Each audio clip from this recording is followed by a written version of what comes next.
സുരക്ഷിതാക്കി ഞങ്ങളുടെ വാപ്പ ഞങ്ങളാരൊന്നുമില്ല.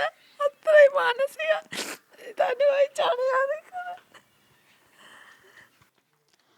ഭർത്താവും വീട്ടുകാരും വീട് പൂട്ടി പുറത്തുപോയതിന് പിന്നാലെയാണ് ഈ മിശ്രയ്ക്കും 3 മക്കൾക്കും 2 ദിവസം വീട്ടു വരാന്തയിൽ ഇരിക്കേണ്ട അവസ്ഥ വന്നത്. ഈ വ്യാഴാഴ്ച രാത്രി മുഴുവൻ ഈ വരാന്തയിൽ അന്തിയുറങ്ങിയ ഈ മിശ്രയും 3 മക്കളും പിന്നീട് വെള്ളിയാഴ്ച രാത്രിയോടെ പ്രദേശത്തെ CPM പ്രവർത്തകർ എത്തിയാണ് ഇവരെ വീട്ടിനകത്തേക്ക് കയറ്റിയത്. ഇങ്ങനെ ഒരു ഈ വീട് പൂട്ടി പോകാനുള്ള ഒരു കാരണം എന്തായിരുന്നു? ഭർത്താവ് രണ്ടാമത് വിവാഹം കഴിക്കാൻ നമ്മൾ കേട്ടതിൻ്റെ അടിസ്ഥാനത്തിൽ നമ്മൾ പോലീസ് സ്റ്റേഷനിൽ പരാതി കൊടുത്തിട്ട് ഭർത്താവിൻ്റെ ആൾക്കാരെയും വിളിപ്പിച്ചപ്പോഴും ഭർത്താവ് പറഞ്ഞത് വിവാഹം കഴിക്കില്ല എന്നാണ്. അന്ന് പിറ്റേന്ന് തന്നെയാണ് ഈ വിവാഹത്തിന് ഇവരൊരുങ്ങിയത്, അത് ചെയ്തതും. പിന്നെ മക്കളെയും ഞങ്ങളെയും ഒന്നും സംരക്ഷിക്കാതെയാണ് ഈ കാര്യം ചെയ്തതെന്ന് പറഞ്ഞതോടുകൂടി മക്കളും ഞാനും ഭർത്താവിൻ്റെ വീട്ടിലേക്ക് വന്ന്. നിങ്ങൾ നിയമപരമായിട്ട് ബന്ധം വേർപിരിഞ്ഞവരായിരുന്നു, അല്ലെങ്കിൽ ഈ ഭർത്താവിൻ്റെ പേരെന്താണ്, അവരെന്താണ് ചെയ്യുന്നത്? ഫൈസൽ, ഭർത്താവിൻ്റെ ഒരു ഫൈസൽ എന്നാണ്. ഒമാനിലാണ്. ഇപ്പം നാട്ടിലെത്തിയിട്ട് കുറച്ചായിട്ടേ ഉള്ളൂ. പിന്നെ അവിടെ സ്വന്തമായിട്ട് സൂപ്പർ കടയാണ്. നിങ്ങളെ ഈ നിയമപരമായിട്ട് ബന്ധം വേർപിരിഞ്ഞവരായിരുന്നു? ഇല്ല, വേർപിരിഞ്ഞില്ല. നമ്മൾ തിരെ ഒഴിവാക്കാൻ ഒന്നിനും ഇതായില്ല. അവർ ഏകപക്ഷീയമായി നേടിയെടുത്തതായിട്ടാണ് നമുക്ക് വിവരം അറിയാൻ കഴിഞ്ഞത് ലാസ്റ്റ് ഘട്ടത്തിൽ. ഈ മറ്റൊരു സ്ത്രീയെ വിവാഹം കഴിക്കുന്നു എന്നുള്ള കാര്യം നിങ്ങൾ മുന്നേ അറിഞ്ഞിരുന്നു? ഇല്ല, ഈ കല്യാണത്തിൻ്റെ തലേന്നാണ് നമ്മൾ ഈ വിവരം അറിയുന്നത്. അന്നപ്പം തന്നെ നമ്മൾ ആൾക്കാരോടൊക്കെ പറഞ്ഞൊക്കെ നമ്മളൊന്നും ചെയ്യാണ്ടാണ് ചെയ്തത് എന്നുള്ളത്. അവർ പറയുന്നത് നമുക്ക് എല്ലാം തന്നാണ് തീർത്തത് എന്നുള്ളത്. നമുക്കിതുവരെ 30 പവൻ സ്വർണം എടുത്തതും ചെലവിനോ ഒന്നും തരാതെയാണ് ഈ സംഗതിയൊക്കെ ഈ ചെയ്ത് കൂട്ടുന്നത്.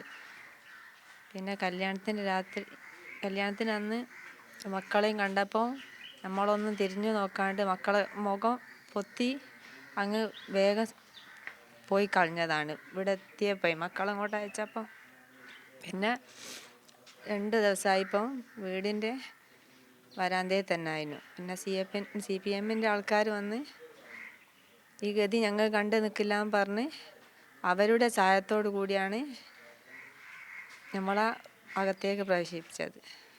ഇതിപ്പോൾ എത്ര വർഷമായി നിങ്ങളുടെ കല്യാണം കഴിഞ്ഞിട്ട്? 15 വർഷമായി. ഇവിടെയായിരുന്നു താമസിച്ചുകൊണ്ടിരുന്നത്? പുതുപ്പാടി പഞ്ചായത്ത് ബസാറിലായി, വള്ളിക്കെട്ടുമ്പൽ എന്ന സ്ഥലത്ത്. സ്വന്തം വീട്ടിലായിരുന്നു? ഭർത്താവിൻ്റെ വീട്ടിൽ. ഈ സ്വന്തം വീട്ടിലേക്ക് പോകാനൊരു കാരണം കൂടി ഉണ്ടായിരുന്നു അല്ലേ? കാരണം ഭർത്താവ് അവിടെ നിന്നോളാൻ പറഞ്ഞു. വാപ്പൻ്റെ ഒരു പീഡനങ്ങളൊക്കെ ഉണ്ടായി. അന്നപ്പം നീ എൻ്റെ വീട്ടിൽ നിന്നോന്ന് പറഞ്ഞ് അവിടെ ആക്കിയതാണ്. അവിടെ നിന്നോളാൻ പറഞ്ഞ് അങ്ങനെ മക്കളവിടെ സ്കൂളും കാര്യങ്ങളൊക്കെ ചെയ്യുന്നതും പറയുന്നതൊക്കെ. ഈ ഭർത്താവിൻ്റെ അച്ഛൻ മോശമായിട്ട് പെരുമാറിയിട്ടുണ്ട്? പിന്നെ വേണ്ടാത്ത സംസാരങ്ങളും പീഡനങ്ങളും ഒക്കെ തന്നെ ഭർത്താവിൻ്റെ പിതാവിൽ നിന്നും ഉമ്മ മാനസികമായും പെങ്ങളായാലും ഭയങ്കര ഉപദ്രവങ്ങളൊക്കെ ഉണ്ട്. ഒക്കെയും സഹിച്ച് നിന്നതാണ്. എന്നിട്ട് 3 മക്കളായ സ്ഥിതിക്ക് നമുക്കിനിയൊന്നും വേറൊരു ജീവിതവും കാര്യമൊന്നും ഇല്ലല്ലോ. മക്കളെ കൂട്ടി ഭർത്താവിൻ്റെ കൂടെ തന്നെ നിൽക്കാനുള്ള ഒരു ഇതിൽ തന്നെ ആയി. അതൊക്കെ കവിഞ്ഞാണ് ഭർത്താവ് ഈ കടുങ്കൈ മക്കളെ എന്നെ ഒരു റോഡരികിൽ ഉപേക്ഷിച്ചതുപോലെ തന്നെയാണ് അതിനെന്തെങ്കിലും പരിഹാരങ്ങൾ കണ്ണിൻ്റെ മക്കളെ സുരക്ഷിതാക്കി ഞങ്ങളുടെ വാപ്പ ഞങ്ങളാരൊന്നുമില്ല. അത്രയും മാനസിക ഇതനുഭവിച്ചാണ് ഞാൻ നിൽക്കുന്നത്. മക്കളാണെങ്കിൽ സ്കൂളൊന്നും പോകാണ്ട് എത്രയോ ദിവസമായി. മോളാണെങ്കിൽ 9ാം ക്ലാസ്സിലോൽക്കൊക്കെ മാനസികമായി വളരെ ബുദ്ധിമുട്ടി. എന്ത് ചെയ്യണമെന്നുള്ള യാതൊരു നിവൃത്തിയില്ലാതെയാണ് ഞാൻ നിങ്ങളോട് സംസാരിക്കുന്നത്. എന്തെങ്കിലും ഒരു വഴി നിങ്ങളെ ഇതിൽ കൂടെ തന്നെ ലഭിക്കണമെന്നാണ് ഞാനും അതിൽ പ്രതീക്ഷയിലാണ് നിൽക്കുന്നത്. ഇത്താൻ്റെ സ്വർണ്ണമൊക്കെ കൊണ്ടുപോയിട്ടുണ്ടായിരുന്നല്ലേ? 30 പവന് സ്വർണം എടുത്താണ് ഗൾഫിൽ കച്ചവടം തുടങ്ങി. ഞങ്ങൾ അങ്ങോട്ട് കൊണ്ടുപോകാൻ തന്നെ പാസ്പോർട്ടൊക്കെ എടുത്ത് ഒക്കെ ഞങ്ങളെ കയ്യിലുണ്ട്. അതൊന്നും തരാണ്ടാണ് ഈ കടുങ്കൈ ഞങ്ങൾ നേരെ ചെയ്തത്. കല്യാണം കഴിഞ്ഞോ അവരുടെ? കല്യാണം കഴിഞ്ഞ്. അതപ്പോൾ എങ്ങനെ നിങ്ങൾ അറിയാതെ എങ്ങനെയായിരുന്നു? നിങ്ങൾ എങ്ങനെ പിന്നെ അറിഞ്ഞത് കല്യാണം കഴിഞ്ഞിട്ടുണ്ടെന്ന്? അത് നാട്ടുകാരനെ കൂടെ തന്നെയാണ് അറിഞ്ഞത്. സ്വകാര്യമായി വൈകുന്നേരം 6 മണിക്ക് ശേഷമുള്ളത് ഓല് 4 മണിക്ക് ആക്കി. ആരും അറിയാത്ത കോലത്തിലേ നമ്മൾ പ്രതികരിക്കും എന്നുള്ള അപ്പോൾ നിങ്ങളുടെ വീട്ടിൽ നിന്നൊന്നും ആരും ഉണ്ടായിരുന്നില്ലേ നിങ്ങളുടെ കൂടെ വന്ന് നിൽക്കാനോ ചോദിക്കാനോ? വീട്ടിൽ നിന്ന് എനിക്ക് വാപ്പയും ഞങ്ങളാരും ഇല്ലാത്തത് കൊണ്ട് ഇപ്പം താത്തൻ്റെ ഭർത്താവാണ് ഇപ്പം ഇതറിഞ്ഞത് കൂടെ അത് മുതൽ ശ്രമിക്കുന്നതും ആവുന്നതും.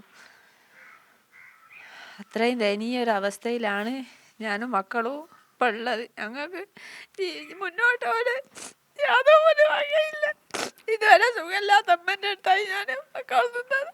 എനിക്ക് മക്കൾക്കും തീരെ ഞങ്ങോട്ട് പോകാൻ പറ്റൂല. പരാതി കൊടുത്തിട്ടുണ്ടോ? വനിതാ കമ്മീഷനിൽ പരാതി കൊടുക്കാൻ പോയപ്പോൾ അവരെ ഭർത്താവിനെയും ഭർത്താവിൻ്റെ ഉപ്പയെയും വിളിപ്പിച്ചിരുന്നു. അന്നപ്പോഴാണ് ഈ കോർട്ടിൻ്റെ ഓർഡർ വാങ്ങി വന്നത്. ഇതൊന്നും ഞാൻ അറിയുന്നില്ല. എന്തോടായിരുന്നു? എസ് പാർട്ടി ഓർഡർ വാങ്ങി അതിൻ്റെ കോപ്പി ആയിട്ടായി വന്നത്. അവിടെ വെച്ച് പോയി. പിന്നെ അതൊന്നും ഇതാക്കാനോ ഒന്നും ആയിട്ടില്ല. വേറെ ഇവിടെ പോലീസ് സ്റ്റേഷനിൽ പരാതി കൊടുത്തിട്ടുണ്ടോ? പോലീസ് സ്റ്റേഷനിൽ കുറച്ച് ദിവസം മുമ്പാണ് പരാതി കൊടുത്തത്. അവരൊന്നും ചെയ്യാൻ അവർക്കും ആയില്ല ഇതുവരെ ആയിട്ട്. അവരെന്ത് പറഞ്ഞു? ഓർക്ക് എക്സ്പാർട്ടി വിധിയാണ്, അതുകൊണ്ട് നമ്മളെ വീട്ടിൽ തന്നെ പോകാനായി പറഞ്ഞത്. അന്നേരം വീട്ടിൽ ഇനി പോകാൻ പറ്റൂല എന്ന് പറഞ്ഞ് ഞാൻ ഇവിടുന്ന് മക്കളെയും കൊണ്ട് എന്തെങ്കിലും ചെയ്യുമെന്നുള്ള രീതിയിൽ തന്നെയാണ് അവരോട് സംസാരിച്ചത്. ഈ 15 വർഷം മുൻപ് വിവാഹം കഴിയുന്നു. പിന്നീട് അതിനുശേഷം ഭർത്താവിൻ്റെ വീട്ടുകാരിൽ നിന്നും പിതാവിൽ നിന്നുമൊക്കെ വളരെ മോശം അനുഭവം ഉണ്ടായതിന് ശേഷമാണ് ഭർത്താവ് ഇവരെ സ്വന്തം വീട്ടിലേക്ക് മാറ്റുന്നത്. അതിനുശേഷം ഇവർ കുറച്ചു കാലം മക്കളും ഒക്കെയായി അവിടെ തന്നെയായിരുന്നു, സ്വന്തം വീട്ടിൽ തന്നെയായിരുന്നു നിന്നത്. ഇതിനിടയിലാണ് ഇവരുടെ സ്വർണ്ണമൊക്കെ ബിസിനസ് ആവശ്യങ്ങൾക്കായി വാങ്ങുകയും പിന്നീട് ഈ കുറച്ചു കാലം മുൻപ് മറ്റൊരു സ്ത്രീയുമായി വിവാഹം നടക്കുന്നുണ്ട്, അല്ലെങ്കിൽ അങ്ങനെ ഒരു കാര്യമുണ്ട് എന്നറിഞ്ഞതിന് ശേഷമാണ് കഴിഞ്ഞ ദിവസം ഇവർ ഈ ഭർത്താവിൻ്റെ വീട്ടിലേക്ക് എത്തുന്നത്. എന്നാൽ ഈ വീട്ടിലെത്തുന്ന സമയത്തൊക്കെ തന്നെ ഈ വീട്ടുകാരും ഇവരെ തിരിഞ്ഞു നോക്കാതെ, 3 മക്കളാണ്, ഈ 3 മക്കളെയും ഇവരെയും തിരിഞ്ഞു നോക്കാതെയാണ് ഭർത്താവിൻ്റെ വീട്ടുകാരും ഭർത്താവും വീട് വിട്ട് പുറത്തു പോയത് എന്നാണ് നമുക്കറിയാൻ സാധിക്കുന്നത്. മൂത്ത മകളാണ് നമ്മുടെ കൂടെയുള്ളത്. ഉപ്പ വിളിക്കാറുണ്ടോ? ഇടയ്ക്കിടയ്ക്കൊക്കെ വിളിക്കാറുണ്ട്. അല്ലാണ്ട് നല്ലോണം കാര്യങ്ങൾ അന്വേഷിച്ച് ഞങ്ങൾക്ക് വേണ്ട കാര്യങ്ങളൊന്നും ചെയ്തു തരലോ ഒന്നുമില്ലായിരുന്നു. എങ്ങനെയാണ് പഠനമൊക്കെ എങ്ങനെ പോകുന്നു? പഠനം ഈ ഒരു കാര്യം അറിഞ്ഞ ശേഷം ഒന്നിന് ഫോക്കസ് ചെയ്യാനോ ഒന്നും എനിക്ക് പറ്റുന്നില്ല. കുറേ ദിവസമായി ഇപ്പോൾ സ്കൂളിൽ പോയിട്ട് നല്ലോണം ഒരു കാര്യങ്ങളും ചെയ്യാനോ ഒന്നിനും എനിക്ക് പറ്റുന്നില്ലായിരുന്നു. എത്രാം ക്ലാസ്സിലാണ് പഠിക്കുന്നത്? 9ലാണ്. പിന്നീട് സ്കൂളിലൊന്നും പോയിട്ടില്ല? ഇല്ല, ഈ കാര്യം അറിഞ്ഞ ശേഷം പോയിട്ടില്ല. എങ്ങനെയാണ് ഈ ഉപ്പാൻ്റെ കല്യാണം ഇങ്ങനെ നടക്കുന്നുണ്ട് എന്നറിഞ്ഞു അപ്പോൾ വിളിച്ച് സംസാരിക്കാനോ അല്ലെങ്കിൽ ഇവിടെ വന്നപ്പോൾ കാണാനോ നോക്കിയിരുന്നോ? ഇല്ല, ഞങ്ങൾ വിളിച്ചിട്ട് ഫോൺ എടുക്കുന്നോ കാര്യങ്ങളോ ഒന്നും ഉണ്ടായിട്ടില്ലായിരുന്നു. അതിനായിട്ട് ഞങ്ങൾ ഇങ്ങോട്ട് വന്നത്, ഞങ്ങളെ കണ്ടപ്പോഴേക്കും ഇപ്പോൾ പോയതും ചെയ്തു. അപ്പോൾ ഒന്നും സംസാരിച്ചില്ല? ഇല്ല.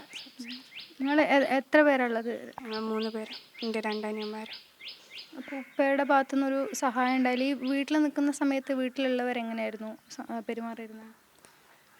ഇവിടെ ഞാനും എൻ്റെ അനിയന്മാരും ഇപ്പോൾ ദുബായിൽ നിന്ന് വന്ന ശേഷം ഇവിടെ കുറച്ച് പ്രാവശ്യം വരികയെന്നല്ലാണ്ട് വേറെ ആയിട്ടൊന്നും ഇല്ലായിരുന്നു. അപ്പോഴൊന്നും അങ്ങനെ മോശമായിട്ടൊന്നും ഞങ്ങളോട് ചെയ്തിട്ടില്ല. ഉമ്മനോടാണ് എല്ലാം ചെയ്യുക. ഉമ്മനെ ഉപദ്രവിക്കാറുണ്ടായിരുന്നു? അവിടുന്ന് ഉപ്പൻ്റെ ഏട്ടത്തിൻ്റെ ഭർത്താവും ഓലൊക്കെ ആയിട്ട് മാനസികമായി ഭയങ്കര വാക്കുകൾ കൊണ്ടൊക്കെ പറയലുണ്ടായിരുന്നു ഉമ്മനെ. പിന്നെ എന്താണ് നിങ്ങളുടെ ആവശ്യം? ഉപ്പാൻ്റെ കൂടെ തന്നെ നിൽക്കണം എന്നാണോ, അല്ലെങ്കിൽ നിങ്ങൾക്ക് വേണ്ട കാര്യങ്ങൾ ഇപ്പോൾ ചെയ്തു തരാനും ഞങ്ങൾക്ക് നിൽക്കാനുള്ളൊരു വീടും ഉമ്മക്കും ഞങ്ങൾക്കൊക്കെ ചെയ്തു തന്നിട്ട് ഇപ്പോൾ വേറെ ചെയ്തോട്ടെ, അതാണ്. ഉമ്മ ഭയങ്കര ബുദ്ധിമുട്ടിലാണ്? ആദ്യം ഉമ്മ ഭയങ്കര, കാരണം ഉമ്മക്ക് ഇപ്പോൾ ഒരു ഉപ്പല്ല, വയസ്സായൊരു ഉമ്മമാണുള്ളത്. അവിടെ ഇനി നിൽക്കാൻ പറ്റില്ല, ഒന്നുമില്ലല്ലോ.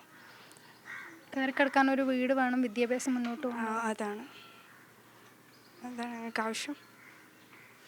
അപ്പോൾ ഇത് തന്നെയാണ് ഇവർക്കിനി മുന്നോട്ട് പോകണമെങ്കിൽ ഉപ്പയുടെ കാര്യം ഇവർക്ക് വലിയ പ്രശ്നമില്ല. പക്ഷേ എങ്കിൽ പോലും ഇവർക്ക് മുന്നോട്ട് പോകണമെങ്കിൽ അതിനുള്ള കാര്യങ്ങൾ ഉപ്പയുടെ ഭാഗത്തു നിന്ന് അല്ലെങ്കിൽ ഈ വീട്ടുകാരുടെ ഭാഗത്തു നിന്ന് ഉണ്ടാവണം. മക്കൾക്ക് വിദ്യാഭ്യാസം മുന്നോട്ട് കൊണ്ടുപോകണം. സ്വന്തമായി ഒരു വീട് വേണം. ഇവരുടെ കയ്യിൽ നിന്ന് വാങ്ങിയ 30 പവനോളം ആഭരണങ്ങളുണ്ട്. അതൊക്കെ തിരിച്ചു തരണം. അങ്ങനെയുള്ള ആവശ്യങ്ങൾ കൂടി ഇവർ മുന്നോട്ട് വയ്ക്കുന്നുണ്ട്.